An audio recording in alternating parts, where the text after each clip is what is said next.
Paint, paint ये क्या था? ग्राम या गांव, बोलिए गांव। पेंट या पेंट ही बोलते थे, लेकिन यह ग्राम और या गांव के समान था। इसकी अगर बात करें, प्रशासक को क्या कहा जाता था?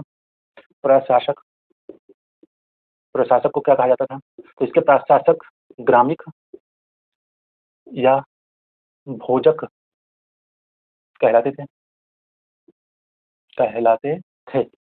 किसके? पेंट या ग्राम के। ठीक है, तो इसके प्रशासक ग्रामिक या भोजक कहलाते थे। उसके बाद अगर बात करें तो इसमें ध्यान रखना, यह स्वशासित इकाइयां, स्वशासित, जैसे आप जानते हैं स्थानीय स्वशासन को बहुत महत्व दिया जाता है, और पंचायती राज व्यवस्था जो है हमारी, उसमें स्थानीय स्वशासन को ही बढ़ावा देने के लिए उसको लागू किया गया। तो यह स्वशासित इकाइयां, स्वशासित इकाइयां, इकाइयां स्वशासित इकाइयां होती थी उस समय, ध्यान रखिएगा, होती थी, अभी तो है ही, लेकिन उस समय होती थी। और अगर बात करें तो यह प्रशासन की सबसे छोटी इकाई है, प्रशासन की सबसे छोटी इकाई। सबसे बड़ी कौन सी है? साम्राज्य, साम्राज्य जो देश के समान था, साम्राज्य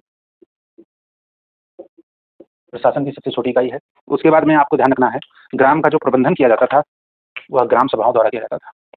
ग्राम का प्रबंधन ग्राम सभाएं करती थी। ये गुप्त काल की बात चल रही है, ध्यान रखिएगा, ग्राम सभाएं करती थी। ठीक है, ग्राम का प्रबंधन करने से ग्राम सभाएं जो है होती थी, ग्राम सभाएं करती थी। ग्राम सभाएं क्या? सुरक्षा, सुरक्षा सुनिश्चित करना, साथ में आपका निर्माण, जैसे ग्राम में कुछ निर्माण कराना है, आवास या सड़क या नाली वगैरह जो भी है, तथा राजस्व वसूलने का काम करती थी, राजस्व संग्रह भी करती थी, राजस्व संग्रह, सुरक्षा, निर्माण तथा राजस्व संग्रह, यह जो है क्या किसकी जिम्मेवारी होती थी? ग्राम सभा की जिम्मेदारी होती थी,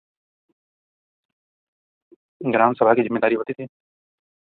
ठीक है, जिम्मेदारी होती थी, ध्यान रखिएगा, इंपॉर्टेंट है।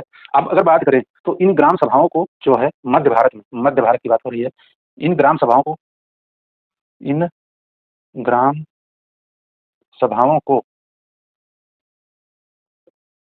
मध्य भारत में, भारत में पंचमंडली कहा जाता था, पंच मंडली, मंडली कहा जाता था।